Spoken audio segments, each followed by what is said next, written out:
Welcome to the Tech Panel. 1, 2, 3, 4.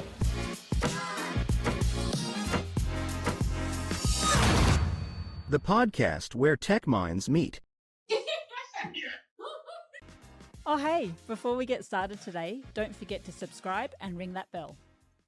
Welcome back to the Tech Panel, where we dive into the latest innovations, trends, and game changers shaping the world of business and technology. We're your hosts. I'm Arvin. And I'm Jamie. Today we're diving into the hard truths of scaling, decision-making, and navigating the evolving landscapes of SaaS startups. We're talking about the challenges of equal ownership in a startup. How do you make big decisions with 3 partners when all of them have an equal stake? We'll also get into why defining your ideal customer profile, or ICP, is more important than just building an MVP, the struggles of scaling across different countries, and the harsh lessons that come when launching a SaaS business. And of course, we can't ignore the growing tension between AI-driven automation and the increasing value of human services. As AI handles more, trust is deteriorating, and businesses are struggling to balance automation with human expertise. Finally, we'll talk about lead generation, why so much of it is broken, and how to avoid the pitfalls of bad leads. Our guest today, Mick, has been through all of this firsthand. He's built, scaled, and learned some tough lessons along the way. Let's get into it. Mick, welcome to the Tech Panel. Yeah, good to be here. It's a pleasure to have you on board. And just before we kick things off, why don't you tell us a bit about yourself, who you are, what you do, and what brought you to the show today? Yeah, look, I'm just excited to be here. I've got a pretty crazy story on a personal level.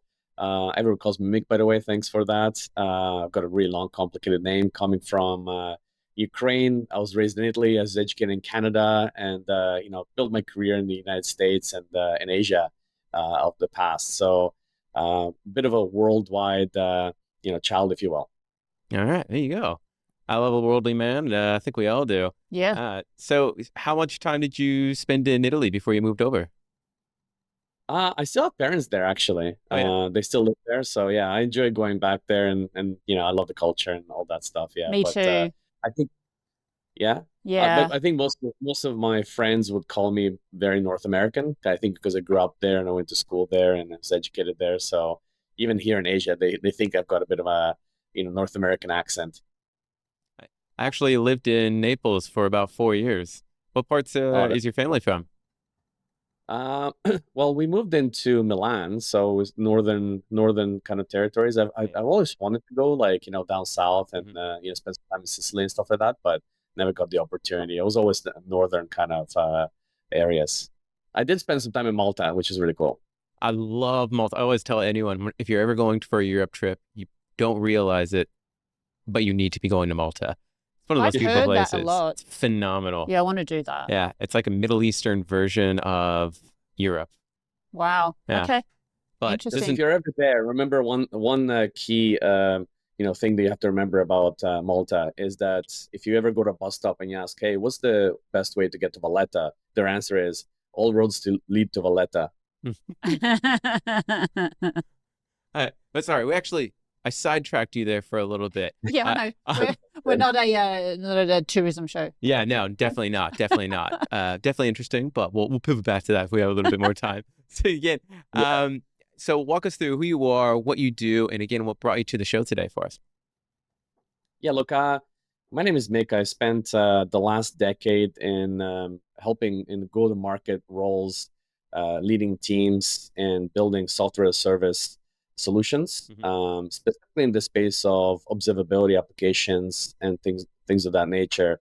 It's been a really great ride being able to work with different verticals, different customer bases, and really in the B2B space. And after a decade of doing that and being fairly successful, I had a bit of an itch to go and try to do something on my own.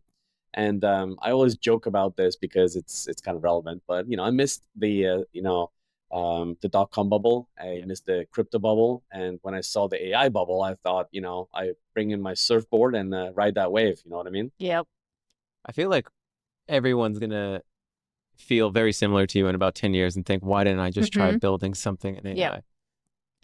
I suppose the difference between the AI boom and the dot-com bubble and such is that the pace in which things are being developed is extraordinary.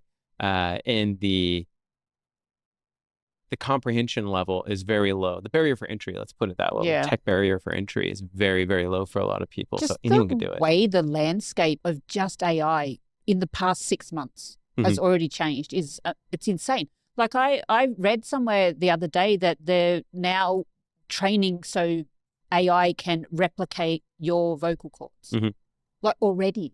Yeah, well, it's been happening for a while, Like, unfortunately. that's terrifying. Yeah, it's definitely terrifying. Yeah.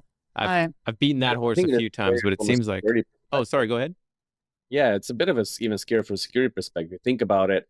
You know, when your grandma calls asking for money, and you're like, yeah, sure, no problem, I'll help you out, and or vice versa. You know, your child is stuck somewhere in the middle of Indonesia, and they need for money. Yeah, for sure, I'll send you money. But what you don't realize, it could be an actual bad actor. You know, that's what's getting scary. It's getting really realistic, and it's not even just audio. Video is getting pretty good as well. I don't have it right now, but you can have camera that can basically change the way that you can, present yourself. I've seen some of those. It's like your face can be natural, like you can just have a blank face and it will do all the smiling and everything for you. Yeah. It's crazy. It's disgusting. It is. I have no idea what value that provides to the human race. If you didn't want like crow's feet around your eyes from smiling so much. Just get over it. You're dying like everyone else in the world. Just get Botox. We're all dying as soon as we're born. We just need to be a little bit more comfortable with that. But anyways, we digress. So you've obviously built and scaled teams across multiple regions. What's one of the bigger differences in the go-to-market strategies and execution between, say, US and Europe? Yeah, look, I think for context, if you think about SaaS, and I'm not going to go into maybe we will at some point about the death of SaaS, given, by AI. But if you think about SaaS businesses and go-to-market strategy, if you think about it, US still holds the first spot in terms of like the revenue being generated. So if you think about most SaaS companies that are big enough, they'll generate 70% of the revenue out of US, North America, about 20% from Europe, and about 10% in Asia. Those numbers may vary depending on the type of software you are. So it's interesting because as someone who's worked in all these regions, every SaaS company will build a go-to-market strategy that's very America-centric. And then they would just basically copy and paste that into Europe and Asia. And I was one of those people who was basically transplanted from New York to Singapore. And I was bringing with me all of those same tools and methodologies into a market that is actually vastly different, the way that people operate and perceive and buy from people. So it was quite an interesting experience. And I think a lot of companies make that mistake. One of the interesting things about building a startup is you can actually kind of take that into consideration from the get-go and actually build upwards from that, being a global company. Because it's really challenging. Once you're set in place, you have like a go-to-market strategy that works well for America, it's hard to kind of go and say, well, Australia is different. They'll say to you that, no, they're the same. They buy this. No, they are. And so there's a bit of a contrast with, I think, some of these market strategies. So it's really important, I think, to, especially if you're a startup, but also a SaaS company, to modify the way your go-to-market strategy works for different regions. Yeah. I'm so glad you raised that, because I've personally experienced that firsthand. And it's a cancer on tech companies. They start off in the US, and just like you say, it pulls so much money because the market is obviously bigger, and they foolishly let it change their perception of believing that that's the only thing that really matters. And every other country just sort of has to figure out a way to operate in a way that the American market does. And it couldn't be further from the truth. Like, these companies or other countries are never going to do that. Like, we've worked in the UK with our company, and they're extremely diligent in the way that they vet systems. Sales processes are significantly longer. Australia, we work in, it's very relationship based. They don't want to buy it unless they know someone who's used it. And the US, they'll just sort of like buy it just to give it a crack. Yeah, absolutely. You know what I mean? And Asia is very, is very channel driven, for example. Yes, people don't realize how you can't just go and sell software in the Philippines unless you have a channel ecosystem. I mean, that's kind of the way they work. What are some of the key challenges? We're obviously talking very broad here about selling in all these various markets. What are some of the key challenges that you personally experienced expanding the companies across all the various countries? Yeah, I mean, just a prime example. When I was, I built my career in the US, really much the New York style, direct to the point. You know, do you have a pain? Is it urgent? Buy now. Figure out all those things and basically kind of get to a sale as quickly as possible. And when I landed in Singapore and I had to work with some of these cultures, or even Australia, where I've lived quite a fair bit of time, Yeah. you just can't rush the process, and you have to make it into a bit of a personal relationship, and who you know and how you're actually going to position that. I mean, the fundamentals are not different, right? We're still selling value. You're still trying to fix some kind of problem, Yeah. but I think the approach is very different, and I think I had to really relax a little bit in a sense, and also I think the biggest challenge is to US goes quarter by quarter and Asia goes by, whenever the moon aligns, or, if they feel like that Hmm. day. And it's really difficult to then have to report to your CRO in the US going like, I think this deal may slip by a lot, but also could happen tomorrow. Yep. It's really hard to kind of predict that, which is interesting. And we may will talk about this, right? But the market has changed as well. I mean, the sales driven process has fundamentally shifted in this new world of the new economy of AI. And I've gone through a big transition between software as a service selling to consumption based selling. And that completely changed my perspective of how you sell software. And I think these big waves are also going to impact the way that you sell in different industries and different markets as well. So I guess from there, with that being one of the big challenges going through the different regions on companies being able to cater to that particular region, what are some of the other common mistakes that SaaS companies make early on in their processes? Um, it's, I think fundamentally, it's the predictability, and look, it depends on which kind of model you sell SaaS software with. Mm-hmm. So you have to break it down. I think I've spent quite the majority of my career in the selling software as a service as a subscription based business. But the world has fundamentally shifted into a consumption business. If you think about most of the tools you use today, you're paying a subscription for it. But imagine, a world where it's also how much value you get out of it, or how much you use the software, and so on and so forth. I think one of the interesting things is that's being a pretty big shift. And if you look at North American market, the European market, I'm maybe dating myself a little bit, but these are markets who have fundamentally worked on laptops for the midgets. Like there's more laptops being sold in North America than anywhere else in the world. Whereas if you look at how many mobile devices are being sold in anywhere else in the world, like Asia, they've got 3 devices per one person kind of thing. Even more so, I think now. Asia has completely skipped the laptop generation, if you will. Yeah. So if you're building a software company, the first thing you have to understand is they're not going to go to your website. They're going to go to Yeah. your app. Super apps are a really big deal in Asia. And so different markets look at how you interact with software fairly differently, which changes fundamentally how you sell to those to those groups of people.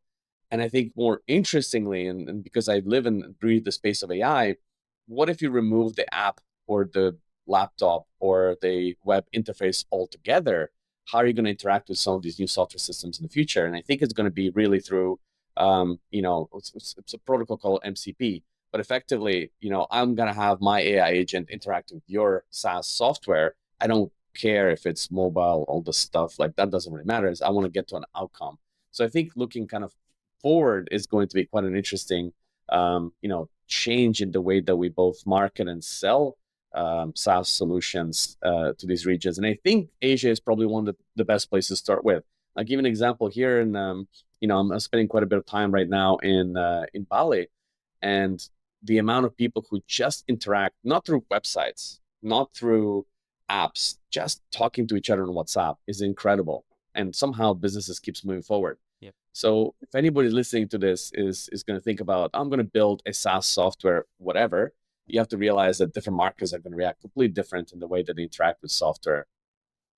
Yeah, some of the markets in Asia are very peculiar in the way that they operate. You're right. WhatsApp or any other chatting tools are paramount in the way that you communicate. I know a lot of tech companies, they just don't get it. They want to use everything off the back of an email, send everyone an email. And these people aren't Yep. checking their emails all the time. They're Yeah. they're chatting real time Yeah. in WhatsApp. So it's a pace that tech companies and bigger, markets are not really used to. But yeah, I kind of internally chuckled when you said it's really good to sort of start off in the Asia market. When I was just thinking to myself, whew, I feel like you should definitely be in the pros before you break into the Asia market. There's so many nuances to working in all the individual countries, especially in Southeast Asia. Like, I've used that example. A wide range of various countries, all of them have different languages, different sales approaches, and there's also problems with like corruption, which is a huge thing, bribery. Yeah. And if you don't really understand what you're doing before you get into it, you can quickly find yourself head over heels. Yeah. Have you Yeah, found absolutely. any of those putting like your own ventures like in towards that Asian region? Have you come across any of those issues? 100%. But and look, I've lived and breathed, in fairly regulated and complex markets. I mean, when you work with Europe, you have to have GDPR compliance. If you're in the US, depending on the type of work you do, you may have SOC 2, you may have so many other compliance as well. And in Australia, for example, data residency is a big issue still to this day, even though it's not very practical. Yeah. You look at Asia, though, then all of a sudden a lot of that stuff really falls off the cliff. And while I think that is a big challenge, I also think there's a really big opportunity as well. And I've never been as excited as now to be targeting an Asia market in an Asia market first approach, because we have some amazing new tools that are going to make this a little bit, not I would say easy, because in the world of sales, you're still selling to people. You have to have interactions and so on. Corruption is a big issue and all those things. But, with the new tooling available, I can actually speak 5 different languages, if you will, right? With AI and all those things. I can, before a meeting, I can prepare myself with a different cultural bias that I might have by just saying, hey, I'm having a meeting with this person. What are some things I should be careful about, not talk about? And I mean, we get to a point where AI is really helping us in how we interact with some of these things. So it's interesting. But most importantly for me, and I think in the business we're in right now, is the arbitrage opportunity. Now, arbitrage is something that's been potentially blacklisted from the verbiage, because it means crypto scams and all those other things. But if you think about arbitrage in its original days, it's like to be an arbiter, to basically figure out what's right, what's wrong, and actually understand. It's from a French word. And Asia is probably one of the best arbitrage opportunities in the world, because there's still a big gap between how you interact and the value you bring to the business to the outcomes. Because again, if you sell in a very regulated market, I mean, think about like all the SaaS solution, everything has to be compliant. All these things have to be put in place. And therefore, your choice between the software you buy is really about cost, maybe a couple little features, and so on and so forth. In an Asia market, there's just so many more aspects to it. It could be, so there's a lot more opportunity therefore to find value in between those two components. So it's really good to be able to sell in North American market as the biggest one, 70%, like I said before. But at the same time, it's so regulated and so fixed that you perhaps, if you're willing to take a little bit of that leap and look at the Asian market, you'll find that there's a lot of opportunities to find a gap in between the value and the opportunity that presents itself in front of you. And how is AI changing the way that your business approaches its go-to-market strategy? What has been the biggest fundamental change that you're seeing? I gotta be honest. So one of the things about building, we're currently building a startup. I'm lucky to be working with 2 amazing co-founders. We all bring to the table very unique skill sets and experiences, worldwide and technical, non-technical, and so on and so forth. But one of the things that's been kind of interesting is that AI allows you to build a MVP of a product extremely quickly. There's a couple of interesting things. I'm going to answer this question in a bit long form, but because there's a couple components, right? It's really easy to build an MVP and just, a prototype and get it to market extremely fast. I mean, there's so many solutions to get it out to market extremely fast and get it over the line. And it also means that everybody can do it. Like, in the .com era, you can go after an SAP and build, a Salesforce. You can go after some HR company and build, a much better version of it. And in this world, yeah, you can do all that, but it can happen within minutes almost. Like we can build prototypes and companies extremely fast to the point where we've gotten pretty good at it. But the fundamentals haven't changed, right? So you can build a prototype really fast, but can you go to market and actually sell it? Or do you have customers that are willing to buy it? And that's actually way harder to do. That hasn't changed. Actually, it's gotten worse.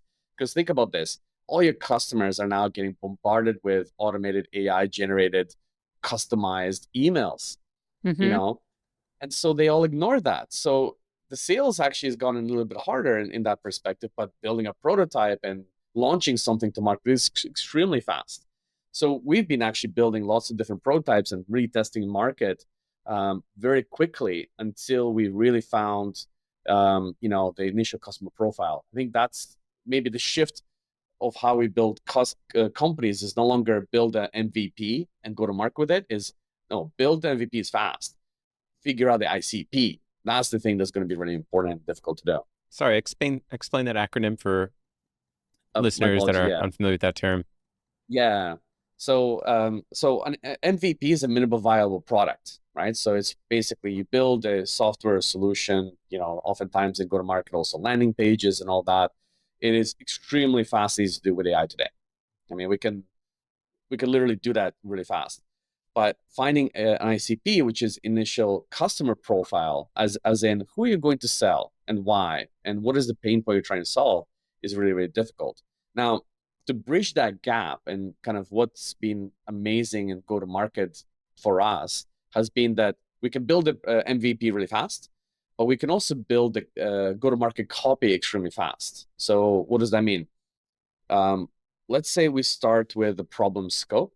Then we figure out what are the type of clients we need to do. And we basically feed it into a generative AI model. And we start saying, okay, here's the ideas we have. Here's some experiences that we have. And you just feed this in almost like, general format and let AI actually build a business plan for you, a website, a product.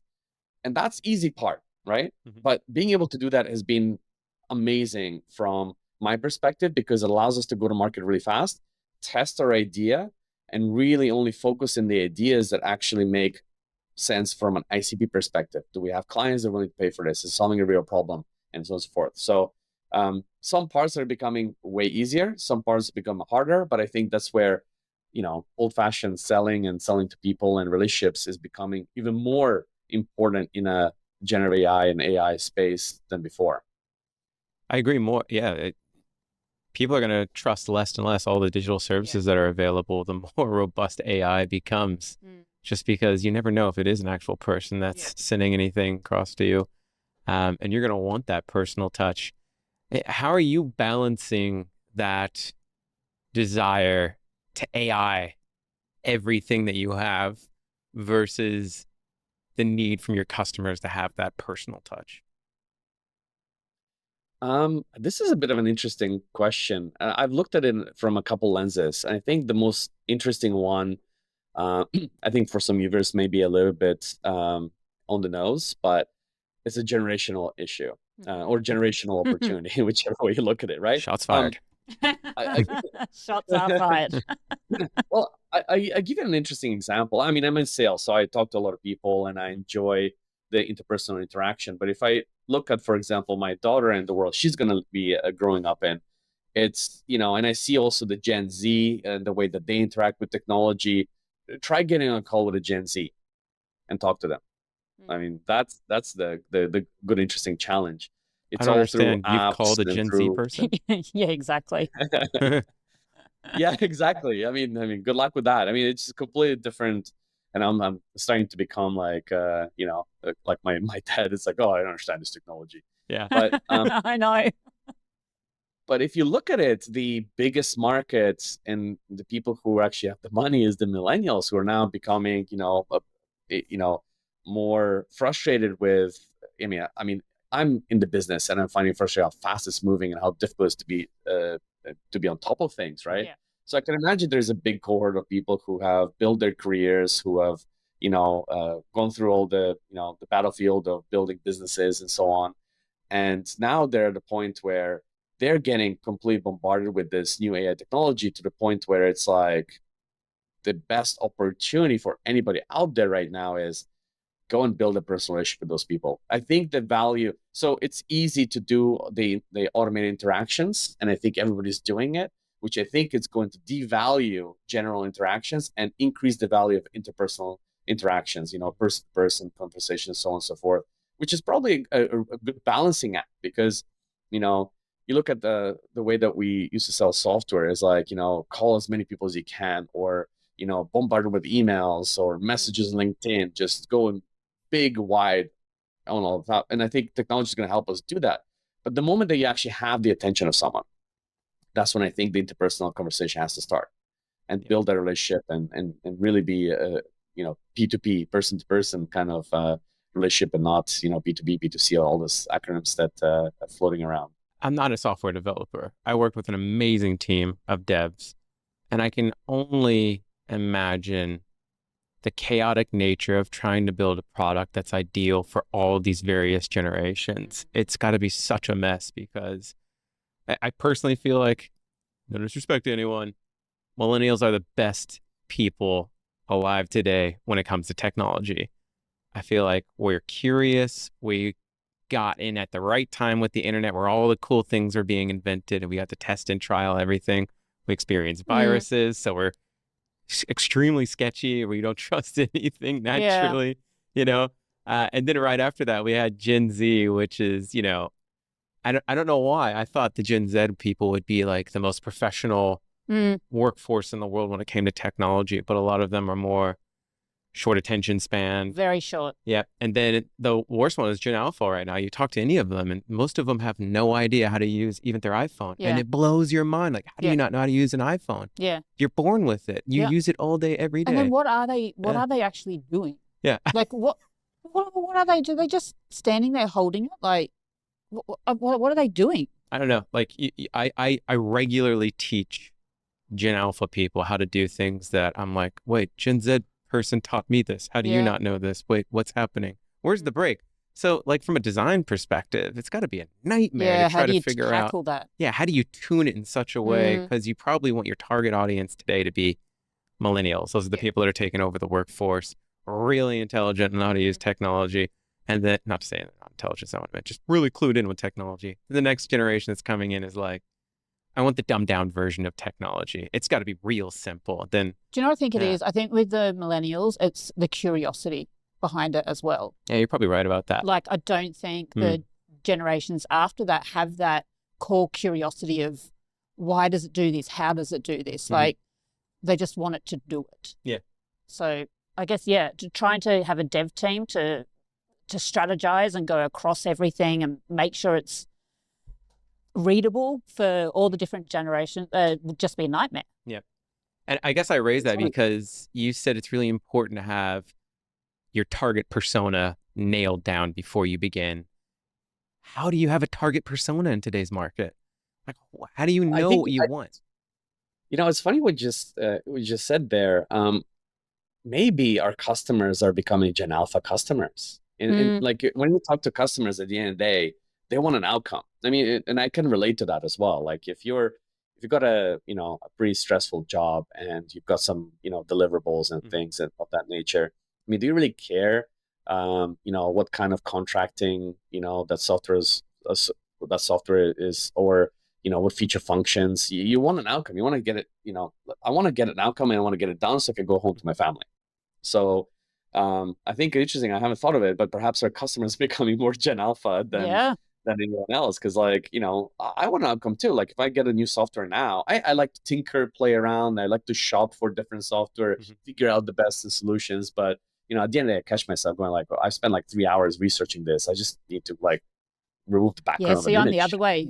I don't want to know any of it. Just give me something that works. What generation are you? Look, it doesn't matter. Arvin. No, I'm Gen X. You're Gen. Just like a year out of millennial. Mm-hmm. To be clear.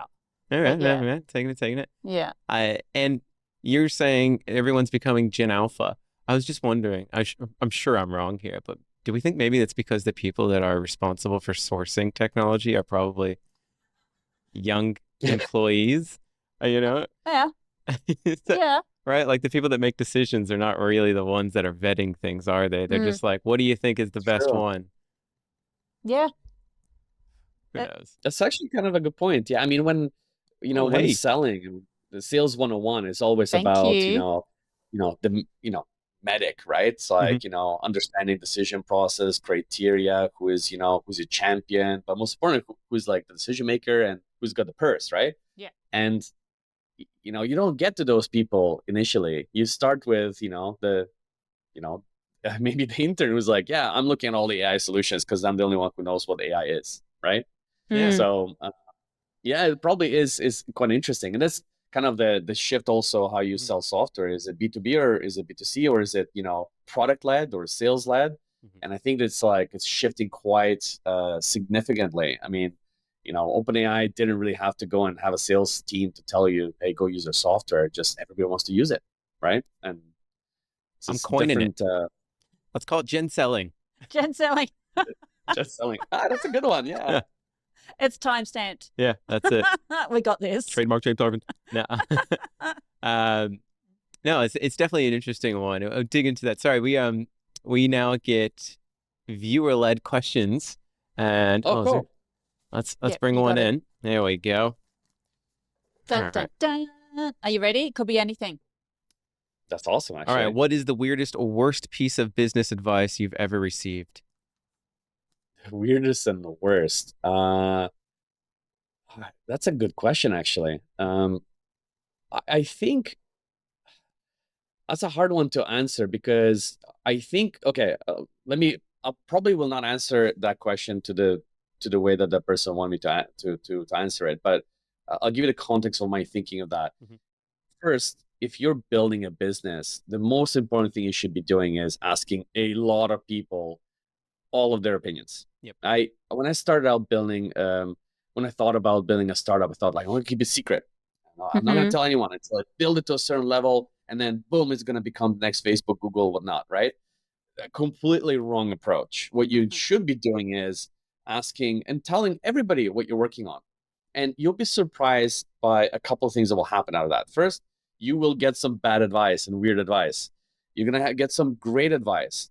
Actually, the best thing that you're going to get is somebody who says, hey, I know somebody doing something similar or in this space or who's building a competitor product. You should talk to them, and you should talk to them. We talk to our competitors. We talk to people who have invested in other companies. We've talked to so many different people. And so I actually think that there is no such thing as bad advice. Just get as much advice as you can get from as many different opinions and people as you can. Get your idea out there in as many people talking about it as you can, because ideas are cheap. Also, advice is cheap as well. you know, I love giving advice, but hey, I'm unless you're like, an investor who owns millions of dollars a share of a company, your advice is probably going to be throwaway unless, you've got some very experience and so on and so forth. So I've gotten a lot of different advice that I disagreed with, but I think the answer to that question is I don't have a really good, simple story. I've had many different things being said, but take in everything.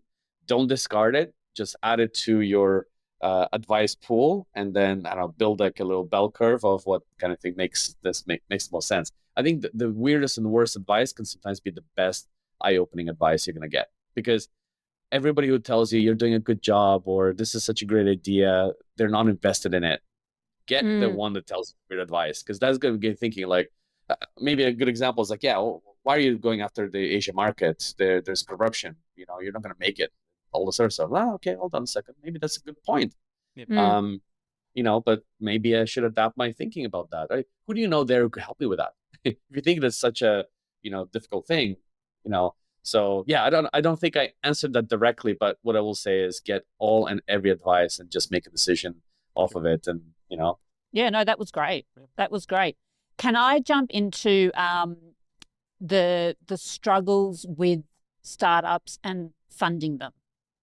So Yeah. so now you've experienced both fundraising and bootstrapping, is that correct? In my research? I've Okay. gone through. So Yeah. how do other founders come to that decision on which direction to go? Look, I'll tell you. Again, I've had the luxury of just talking to people and sharing my ideas. So the first and most important thing about funding and all that, and again, it goes back to my previous comment about telling what you're doing to everyone. Tell to every VC. They'll tell you that, oh, there's this other company we're working on. We're not going to invest in you, or this is a bad idea. Talk to everyone. VCs are not going to steal your idea and magically go and build it. Like, building something is way harder than talking about it. Bringing in the and all the stuff. So nobody is going to steal your idea. I mean, there's some exceptions to that, obviously, but go talk to as many as possible, and as many people as possible. But I was lucky enough that I talked to some people who got funding, and what came out of that. I've also talked to a whole bunch of people who bootstrapped their businesses. Yep. And I've kind of done both myself. So one of the things about getting a large chunk of money, it's great. I mean, you can put it on your LinkedIn. It's like, yeah, we've got $3 million of funding. Clearly, somebody believes in our idea. Now, more likely than not, a lot of people who do get the big checks early on, pre-seed and so on, typically have either started businesses before or have great relationship with VC funding, or they have like customer zero that is basically almost funding that. And that's great. That's actually the really good place to be. And I think a lot of, entrepreneurs kind of look at that as being the model. But I've talked to a whole bunch of entrepreneurs who got that and then realized that, yeah, they got the funding, they got the money, everyone high-fiving them, but then they tested their idea in the market, the ICP, and all those customers who said, yes, if you build it, will come, start dissipating and disappearing. Then it realized that the market has shifted fundamentally, and all of a sudden they need to pivot. And when you've got the $3 million worth of money, now you have some people to talk to and respond to, and explain your thinking. And so you can't on a whim say, I'm going to change direction of the company. You have to really convince them. You have to resell, your VC fund on why you're doing something. And so a lot of people don't talk about that. As you get the funding, but you want to make some changes, all of a sudden you've lost all ability to steer the ship, because you have investors to talk to. Having said that, there are some really good successful stories out of that. And, obviously, I'll go back to the crux of all of this, which is the initial customer, really. But yeah, I think getting the funding is misleading. It means that you can't ship. On the other hand, you do have the bootstrapping part, which obviously not everybody can afford to do it. And it's difficult, not all of us have I hear all these stories like, oh yeah, we built this company in the basement. I was like, oh cool, your parents had a basement. I lived in a 1-bedroom apartment and I was, sleeping on the couch. So that sounds great to have a basement to build a business out of, right? And also go to really big Ivy League schools. So not all of us have that ability. So bootstrapping is also not an easy thing to do. Having said that, with bootstrapping, it focuses you on just building just enough as quickly as you can to fill a customer need as well as you can, so you can get the revenue in. And the beauty of this is the approach that we started. So we've gone through a really great program. There's lots of out there like YC Combinator and stuff like that. We've gone through an Anthem program. I can say bad things. It's a really great program. But the challenge is you really focus on trying to build the business first and not building the customer or solving the customer problem first. And so we started just doing it differently. We said, like, let's go and build as many minimal viable products as we can, test the market, try to get customers, get that initial customer to pay us for things. And we got some customers paying for some things, but they weren't like long lasting. They were not strong enough. The problem we were solving was not painful enough and not sticky enough. But what we realized in bootstrapping is that we can, on a whim, change completely the direction of the company, the go-to-market strategy, everything on a whim. And that in the world of AI, when anybody can build a company within a day, it's extremely important to have that. That's actually a superpower nowadays, right? Yeah, that was actually going to be my follow-up, is like with AI, having, you've really got to be bootstrapped so you have that flexibility to go, oh, it's changed again, we need to pivot. Yep. Correct. So that's why actually we've completely changed our methodology and thinking, is that we actually don't want funding right now, because we'd rather build a customer base, get some revenue, and then we can ask for funding for expansion, because it's very cheap to build stuff nowadays. It's really, really is. So you don't need that funding and signing a cap table that is, unfortunately, in most cases, very much against you, right? The earlier you sign a cap table, the earlier you're now, basically in the hands of that cap table. You can do things, change things. Every next funding needs to be bigger than the previous one.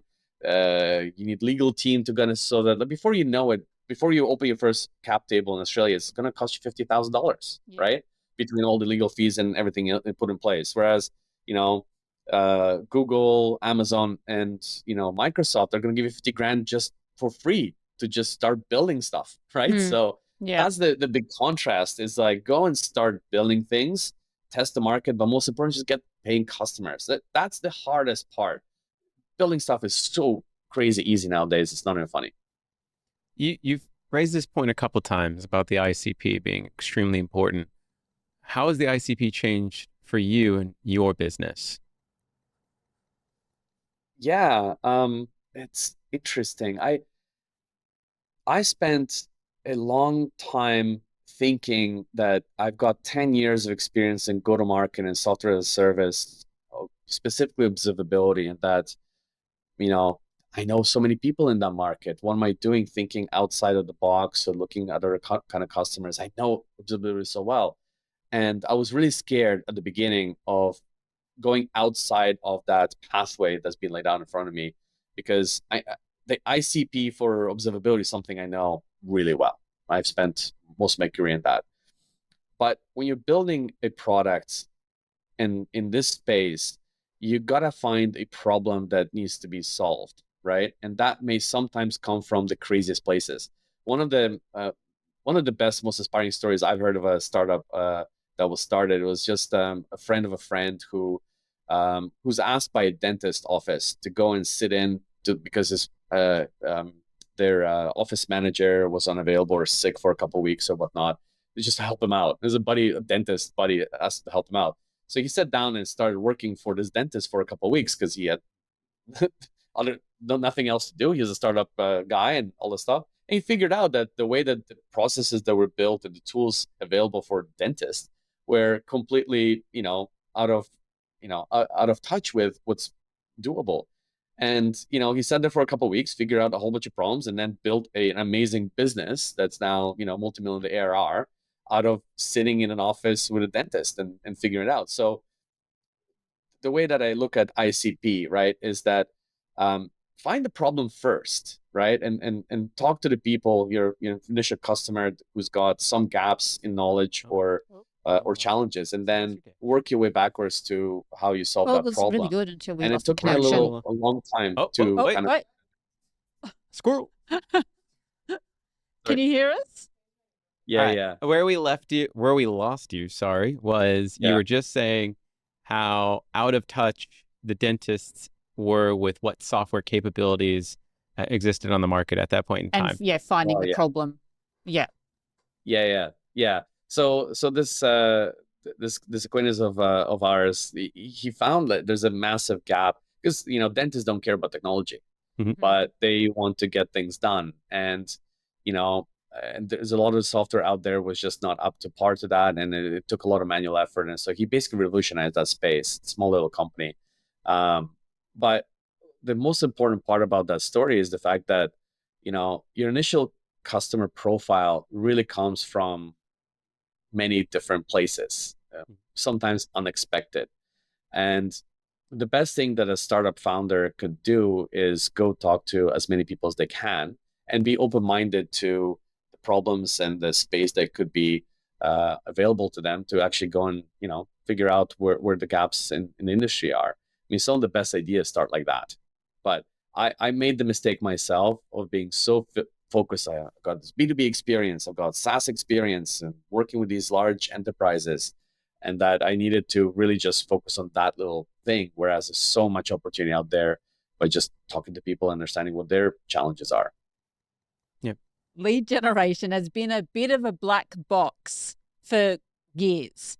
What's missing in this space? And what have you done to overcome that? Or what can you see that maybe AI can come in and help with that lead generation?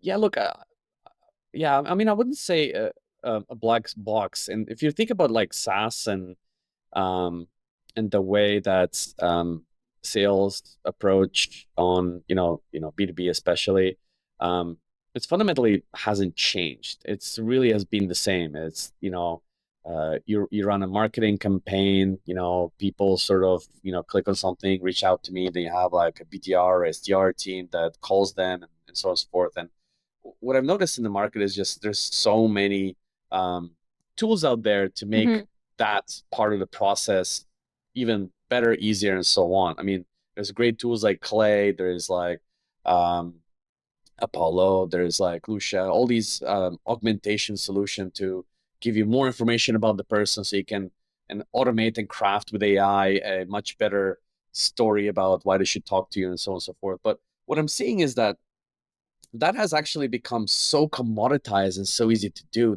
and everybody's doing it, that we're all getting just flooded with emails and messages.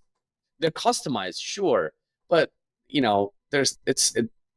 I think the number I got is like with email or messaging is like 1 of 100, and I think my personal opinion is those numbers are going down, and it's becoming, yeah, okay, great, so much about me, it's actually kind of weird, like, why are you sending me that specimen? So it's now becoming a little bit interesting. Well, again, I kind of go back to my thought process. If everybody's like running to the hill this way, right? Then the opportunity is, can we do it the other way? Why is nobody running this other way?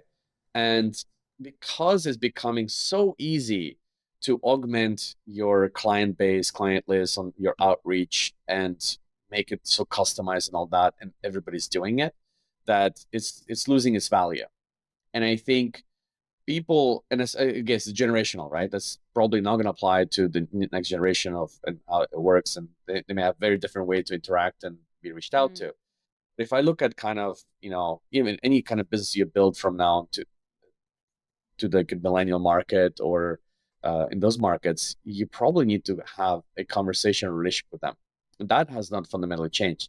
So the companies who are going to embrace actually having real conversations with real people, and if they can broker that conversation in a way that is human-like more so than automated, auto-generated, I think those are the companies that are going to be successful. This is actually kind of the gap that we found in the market when we've started our latest company called Crankshaft.ai. is we've realized that there's so many people out there who actually want to pick up the phone and actually talk to a real person.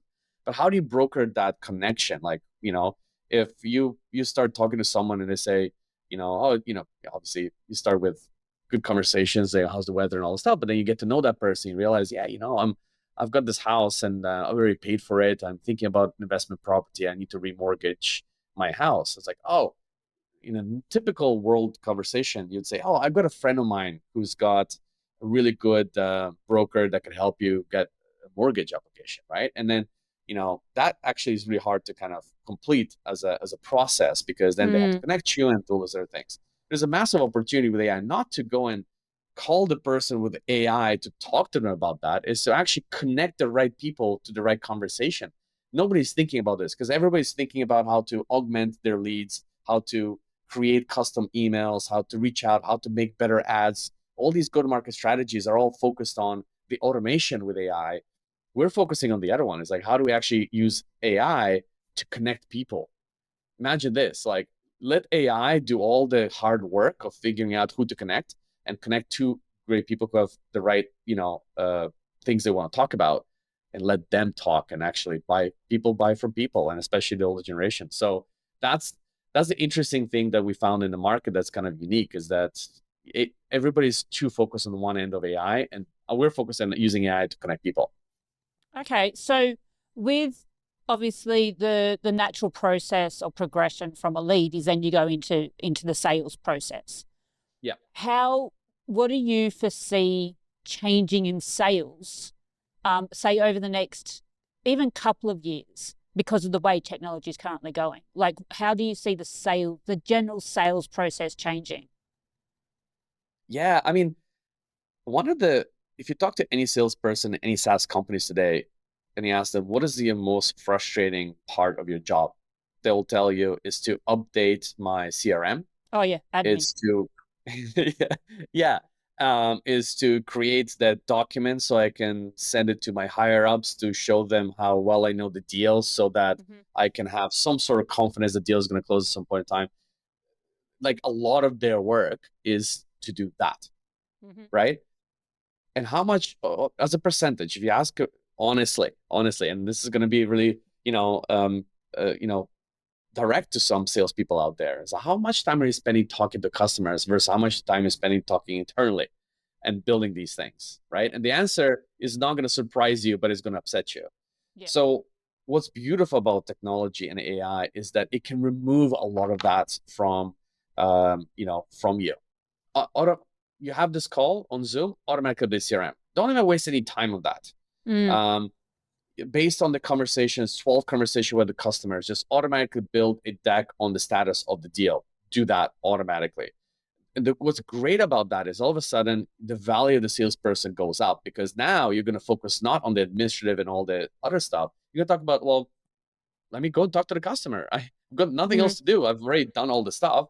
Let me go talk to the customer more. Yeah, work on that relationship. Yeah. And also when you do go to, build that, when you talk to your bosses, instead of talking about the deal and the number updates, obviously those are important. It's like, well, I need some coaching. I need some advice. I'm trying these approaches. What are your thoughts? Actually, I may need you in that meeting with a customer. I'm struggling a little bit. You're elevating the conversation and the work about the people to people selling, and removing a lot of the other stuff that's basically, I think, riddled the SaaS selling motion for years. The amount of trainings we've gone through on sales process and all that, while important, focuses too much on getting that stuff done and not enough to actually talk to customers. And that's, to me, is a light bulb moment, I guess, or it should have been like this from the start. We've made our job harder for no reason whatsoever. I think that light bulb, that aha moment, is, if people haven't got to it already, they are getting there very shortly. Because I know we've internally had exactly the same discussion in regards to CRM and just general admin and stuff like that, like within my role. So it's something that, like, I was assuming you were going to say that as a reply, but I was interested that is where you were going to go. So yeah, I automate everything. It's now like my most important part is talking to customers and learning what their problems are.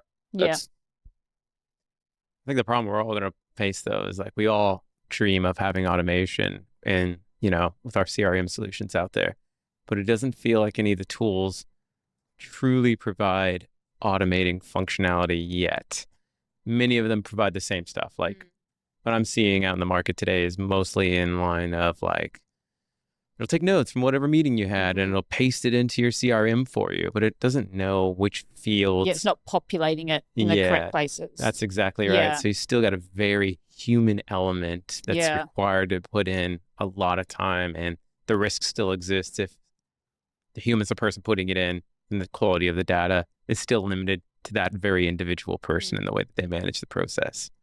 Yeah, and I think that's because we treat CRMs. There's so many CRMs out there too, but we treat CRMs as, think about it, CRM is just a database with fields and things like that. Like, this no more difficult. And there's a big object, I suppose, if the best way to describe it, because I'm a programmer, object oriented. But the object could be the customer, it could be the company, and there's a hierarchy to it and all that stuff. But we're basically just throwing that into database. And if you think about it, and if you just fundamentally, how many of those fields are being read by your leadership all the time? They end up somehow in some kind of dashboard at the end of the day. But there's only one question that anybody really cares about. A few questions, but very direct questions like, when is the deal going to close? How much is the deal worth? Are there any risks? And are there some things we should be doing that? What are the next steps? Like, really, that's fundamentally what everybody asks. But we put all this last contact, all this stuff, and that's all just additional information to make ourselves feel better that we have more understanding of the deal than we do. And I think with the way that generative AI is now starting to write code for us, and the way that it stores information in vector databases is actually more realistic to how we interact with people, right? It should be an object of that relationship, right? And it should be an object you can ask questions to, as opposed to be a database. So, for example, hey, and I think of agentic kind of systems. If you want to update on the deal, you don't want to go and read the latest notes. You want to actually ask deal, hey, what's the state of the deal?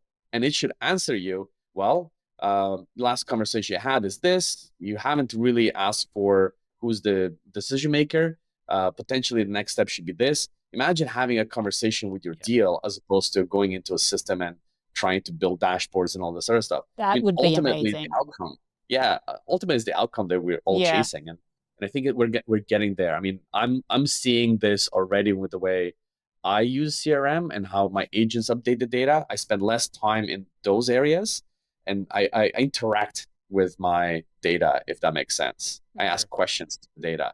How we build our go-to-market strategy is similar. We feed a whole bunch of things that we believe are things we should do and how we understand the market and so on. And then we ask the data the question, hey, how should we position this on LinkedIn based on this new article from this competitor?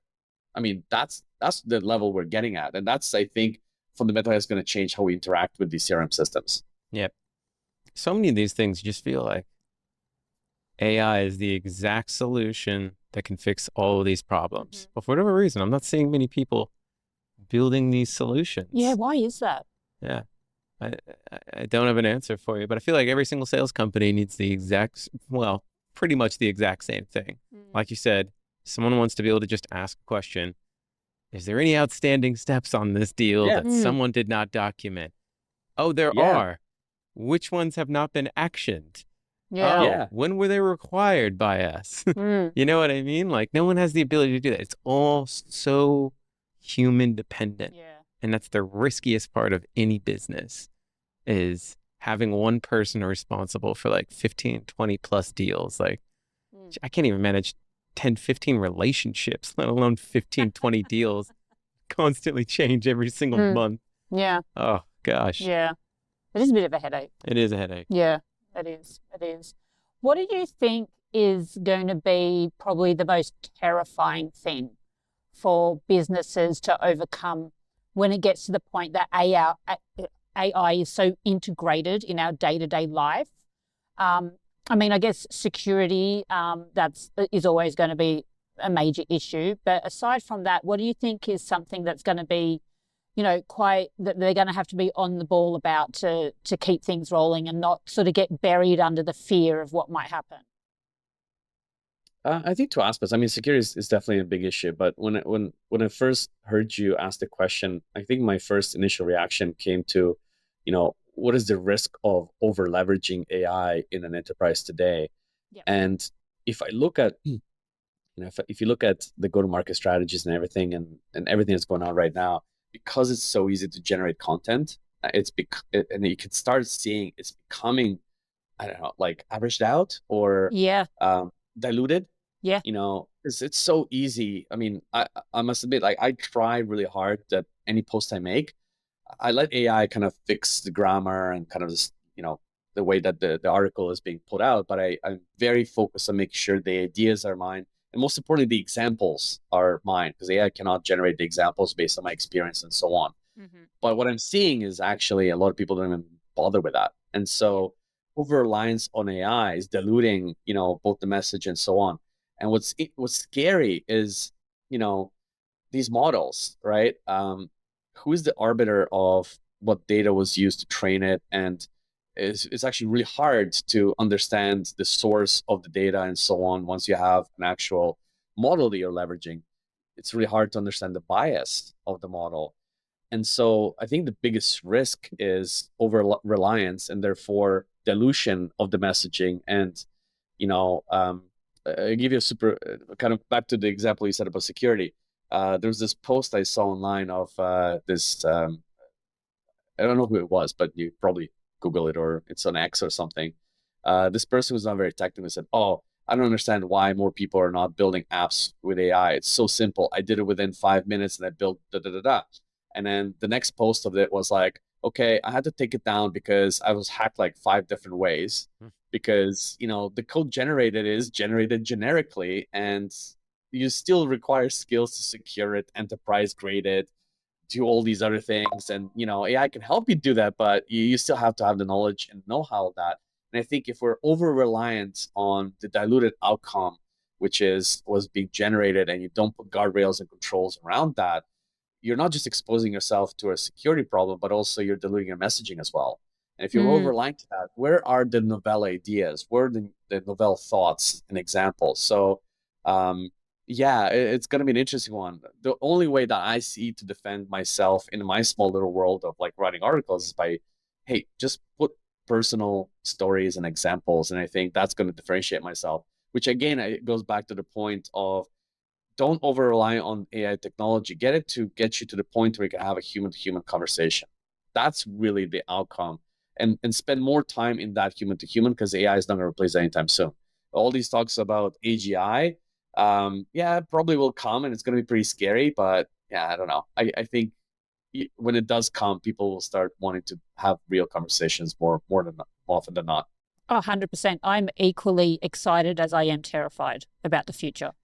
Well, look, let's pivot. I think we've dug quite a bit into the AI side of things, but Mm. I'm a bit interested in, and what we haven't really tackled too much, is your experiences of creating multiple companies, managing various stakeholders, pride, the ego, and such. So um, maybe let's change pace. And would you mind expanding a bit about like some of the harder lessons you've had to learn breaking into new industries and working with new people?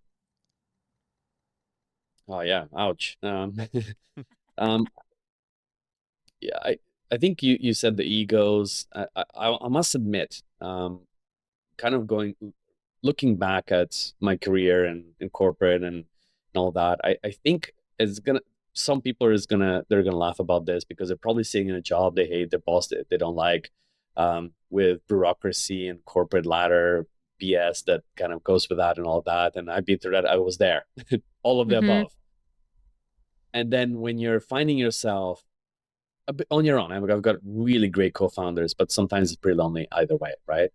When you find yourself and starting to build a business and all that, it becomes extremely lonely really quickly. And you start appreciating that while not perfect, corporate stuff can actually be kind of like a comforting place. You can go and, you know, talk to someone about how crappy your job is. Hmm. The only person who knows that crappy your job is me now, right? And in a certain sense, right? I'm the owner and the buck stops with me. And so it's been a humbling experience because all of a sudden you are uh you're building now relationships from scratch. You're trying to rebuild a brand or a market and so on. So I gotta admit, it's actually really really hard, and you make a lot of mistakes. And I think the most scariest part is that some relationships that you used to have that you thought you can bank on, they're potentially going to disappoint you quite significantly.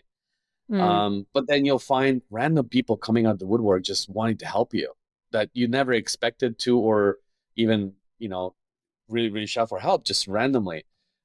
It's a humbling experience building your business where you can, it's hard.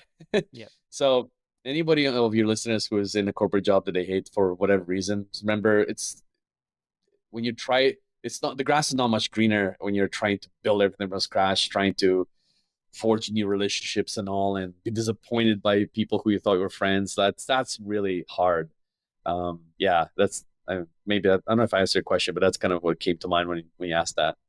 I think anyone can empathize with you that's gone to start a business. I try to dig into this with some people, and it's funny. I get people like yourself that are like, it can be real hard. And then sometimes you ask others and they're like, I think you need to reframe. And they just completely avoid any of the pain and suffering that they've gone through. And I'm just like, just talk to us. Like, it's real. We're in a safe space.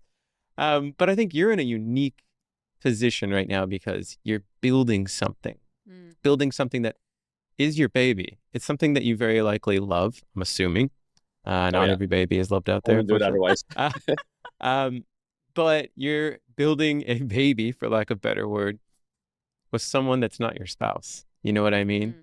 All three of you are like, I don't know if you're all men, but let's just assume you are. There's three dads in the room right now, and I imagine each one of them thinks that they have the best idea of how this baby should be raised. How do you navigate those turbulent waters? Yeah, look, I don't. Some people, I don't know. I don't want to call it luck because I put a lot of effort into. When I was in my corporate jobs, I held leadership roles at director, senior director level, and one of my biggest and most important contribution was in how the methodology, but also the execution of how we hire great people, and I've always looked for um, two very key criteria, which are criteria that I live by, and also look for other people who are in my kind of group, and they're called humble swagger. And what it means is I surround myself with people who are humble enough to understand all the things they don't understand, which leads to curiosity, which leads to people who like to tinker and discover. But also people who have swagger. That means that they have certain skills that they're really good at and that they can share and you can learn from. And so when you're just looking at like just purely those two aspects, that's how I built all my teams. And I'm super proud of the teams I've built and so on.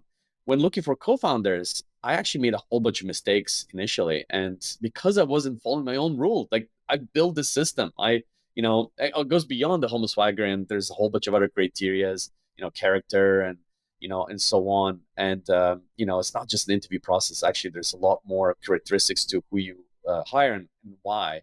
But I didn't apply the same rule sets initially to my co-founders that I did when I built those teams. And then when I got smacked in the face with reality, it's like, why am I doing this wrong? I build a system. So when I applied that, then I very specifically would only choose to work with people who fall within the realm of what I think are the criteria that I think is really important to be around.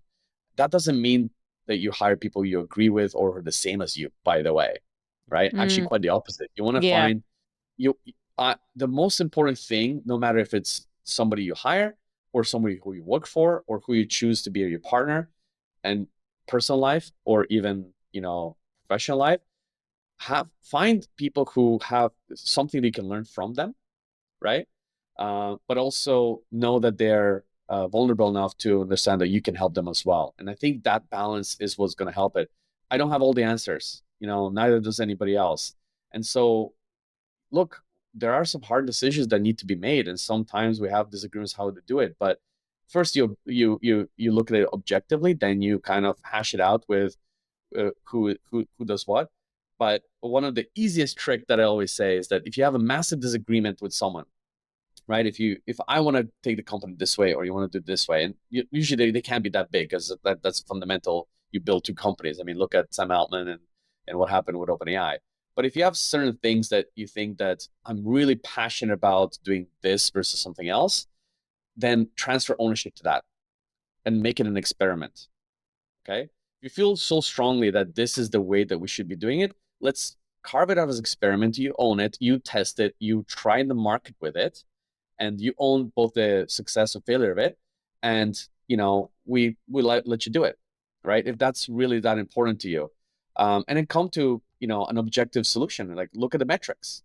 Has it worked? Has it not worked? And if you're objective about certain things, these kind of things can actually work themselves out into potentially building a brand new business that's even better.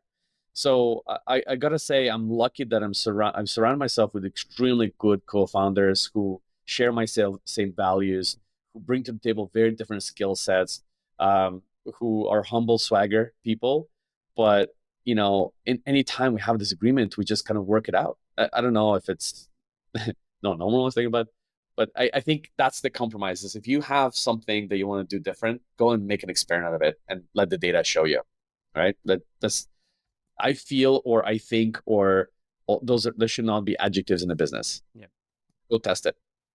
How well do you personally manage backing a decision that you didn't agree with because it wasn't yours and it goes against your intuition, your gut, but you've got to back it because, again, the company made a decision?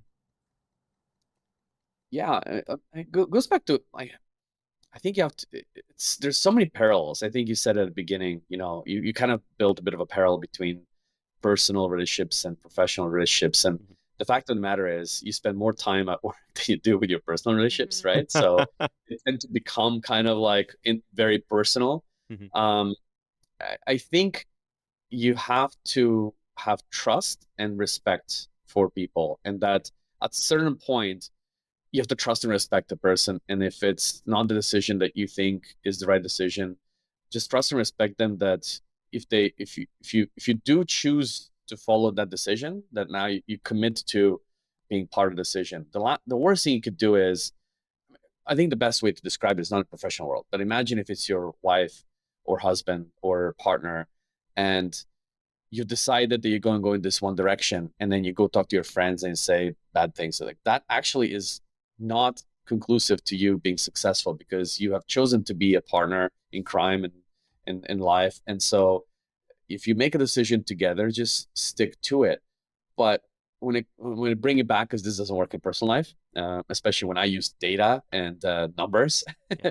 that usually flies out the window with my wife. But Mhm. when it comes to business, just level set back to objective metrics, Mhm. right? Whatever decision you make, assign some KPIs to it or OKRs and measure them.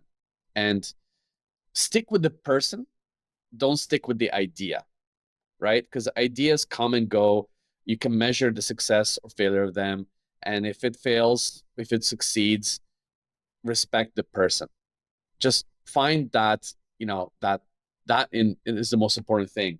And once you do that, then yeah, this idea, I'm not supportive of it, but hey, I respect the person. I've agreed that we're going to go down this direction. Let's do it. I'm going to put 100% into it. I'll support it. Let the numbers speak for themselves. And if it's successful, great. If it's not successful, well, maybe my idea is going to be successful next. And then you have built that trust and respect to this person, that when it comes to you, that you get the same trust and respect. Because, people always think about these really big decisions that are one-off. Actually, most businesses have thousands of decisions need to be made and compromises in all of those. So trust and respect the people around you. You're not going to have all your decisions go your way. Some of them are, some of them don't, but expect the same in return. So make the decisions in a respectful way, and then let the data talk to you. No, most people eventually will come down to the data. Look, we tried this. The numbers are showing it's not working. We need to do something else, right? But it's really easy to lose trust and respect, and once you lose it, nothing else matters. And it's earned, and it takes time. And so that's my advice to anybody: is just look, fall back to data. But if a decision is being made, trust and respect the person, and go with them. Yeah. I love the trust and respect the person. I'm personally trying to adapt to some advice that I've taken from, I forget what it was, I think it was Steve Jobs. I was very young, and a student had asked him when he was a guest speaker somewhere, what's the key lesson you took? And he said something along the lines of, essentially the gist of it was, whatever happened immediately, I don't take such a strong consideration and let that impact my long-term view of people. You've got to back people in a business, Yeah. right? You've picked them for a reason. Mistakes are going to be made, but you've just got to trust them. Yeah. Otherwise, what are you doing? I guess it's kind of like what you said before with your partner, your long-term relationship with someone, you got to trust him. Otherwise, what are you doing? Yeah. And you're not perfect either. I mean, you're gonna make That's it. silly, things, and you want the partner to also back you up. That's Yeah. the most important thing. Mhm. Yeah. Yeah. We are coming towards the end. Yep. Would you like to do the wrap question? Ladies first. Oh, okay. I don't have Oh, I got it. So one of our favorite questions we love asking all of our guest speakers is, is there a particular piece of technology that comes to mind that if you were to speak to someone that was either thinking of starting their own business or just in everyday life, please don't say ChatGPT, as amazing as it is, that you're just like, whatever you're doing, you shouldn't be doing it without this. That's a good question. Yeah, I'm gonna go against the grain, yeah, because it's so easy. Because I do think that obviously the way that AI and agentic frameworks are going, it's fundamentally changing um, uh, a lot of the things and how efficient I get and all that. So I'm gonna go against the grain, and it's probably gonna be the theme of some of the things I said before. Um, it's the most important thing is person to person communication, not technology. And we need to go back to that. I think there's going to be so much going on in this marketplace. I'm super excited about VR and all these other technologies going to come along, and it's going to revolutionize a lot of different things. But when I look at my daughter and I'm thinking to myself, I hope she can learn and grow up being capable to interact well with people, right? Um, you know, Technology has gotten so good that so many problems are being solved left, right, and center. But let's not forget about the people-to-people connection. I think I love that. that's to me the most important thing that everybody should probably take an active effort in doing more of. Okay. Yep, I love that. Read less text.